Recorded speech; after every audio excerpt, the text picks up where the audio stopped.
بھائی بات شارٹ مختصر ہو اور سمجھ میں آ جائے. اس حدیث وہ موطا امام مالک کس کی کتاب ہے؟ پورا نام بتا رہا ہوں, موطا امام مالک. یہ کس کی کتاب ہے؟ یہ تو ایسے پھر بھی نہیں بتا رہے یار آپ لوگ. یہ تو ایسے ہی ہو گیا جیسے ایک وہ تھا, ایک وہ بیٹھا ہوا تھا, وہ پہلے زمانے میں سیٹ چیلے, وہ تو نہیں گرو ہوتا تھا نا, اس کا ایک چیلا ہوتا تھا ہے چیلا. تو جو چیلا تھا نا وہ بڑا مالدار تھا, اور گرو کیا تھا؟ غریب بیچارہ, ظاہر ہے اس کا نوکر تھا.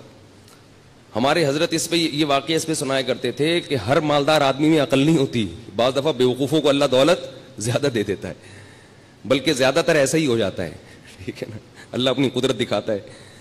تو اور اگر اللہ یہ اصول بناتے کہ جس کے پاس پیسہ ہو تو اس کے پاس, جس کے پاس عقل زیادہ ہو پیسہ بھی ہوگا, تو بیوقوف تو بھوکے مر جاتے بیچارے. تو کیا ہے کہ عجیب حساب ہے کہ بعض دفعہ عقل بالکل نہیں ہوتی, پیسہ بہت ہوتا ہے. تو اس پہ حضرت یہ واقعہ سناتے تھے کہ وہ ایک چیلا تھا, بڑا مالدار تھا, اس کا ایک نوکر تھا. تو چیلے نے اپنے نوکر سے کہا, گرو سے کہا کہ مجھ سے, وہ حضرت پنجابی میں سناتے تھے, بڑا مزہ آتا تھا مجھے, وہ پوری پنجابی اس طرح آتی نہیں ہے, تو میں کچھ اردو کچھ پنجابی کا تڑکا لگانے کی تھوڑی سی کوشش کروں گا, کیونکہ اس لطیفے کا پنجابی میں ہی مزہ ہے.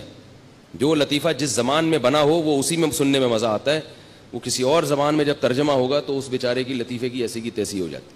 تو حضرت اس سے سنایا کرتے تھے کہ وہ گرو نے اس سے پوچھا, بلکہ وہ سرائکی میں ہے, کہ اپنے نوکر سے کہا کہ مجھ سے کوئی پہیلی پوچھو, لیکن یہ بتا دوں اگر مجھے اس کا جواب نہ آیا نا تو تیری ٹھکائی لگاؤں گا میں. یعنی اپنے نوکر سے خود ہی اپنی ذہانت کا امتحان بھی لے رہا ہے, اور پھر یہ بھی ڈر ہے کہیں فیل ہو کے میں بیوقوف ہونا میرا ثابت نہ ہو جائے. تو کہہ رہا ہے کہ اگر مجھے اس کا جواب نہیں آیا نا, مجھ سے حل نہیں ہوئی, تو میں تجھے چھوڑوں گا نہیں. اب وہ بیچارہ پریشان, یہیں سے بیوقوفی شروع ہو گئی نا. اب وہ کہہ رہا ہے کہ یار سوچ کے کوئی ایسی پہیلی لے کر آؤ, بہت ہی آسان ہو, بہت آسان ہو, جس کا جواب آ جائے. تو اب اس نے پہلی پوچھی کہ حضور بتاؤ کہ ایک جانور ہے تے پونچھ گھمیندی ہے. گھمیندی پنجابی کا لفظ ہے, سرائکی کا لفظ ہے, سرائکی ہے نا, تو سرائکی میں یہ لطیفہ, پونچھ گھمیندی ہے, چولہے کے گرد گھومتی ہے. یعنی ایک جانور ہے جو اکثر چولہے کے گرد گھومتا ہے اور دم ہلاتی ہے رہتی ہے, صحیح ہے نا. اور مزید آسان کرنے کے لیے بولے میاؤں میاؤں کرندی ہے. ٹھیک ہے, اب تو بات ہی حل ہو گئی نا. ایک جانور ہے جو گھر میں رہتا ہے, دم ہلاتا ہے اور اکثر چولہے کے گرد گھومتا ہے اور میاؤں میاؤں کرتا ہے. بوجھو کی ہے, بتاؤ بھائی کون سا جانور ہے. اب وہ سوچ میں پڑ گیا, اب وہ کیا ہو رہا ہے, سوچ. کافی دیر سوچنے کے بعد بولتا ہے ککیڑ, مرغا.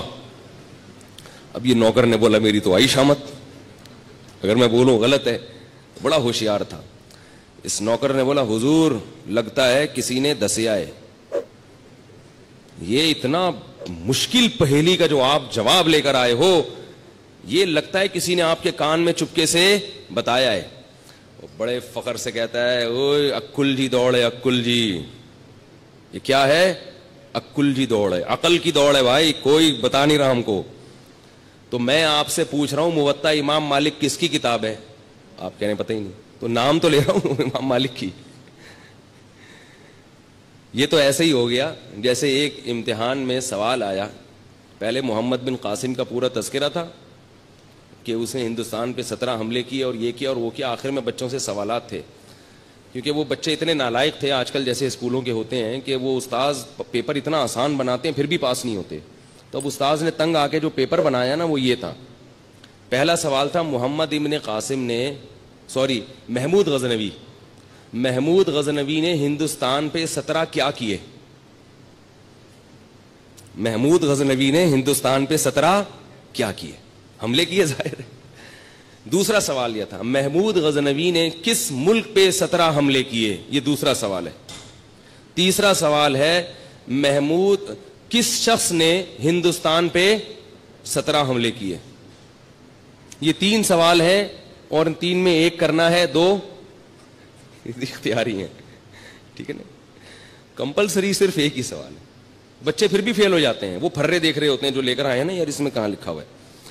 تو دیکھو کہاں کتنا آپ لوگوں نے پریشان کر دیا. اگر آپ اسی وقت جواب دے دیتے امام مالک کی ہے تو پھر مسئلہ یہ اتنے دو واقعات آپ کو اتنے حسین واقعات سننے کو نہ ملتے. تو موطا امام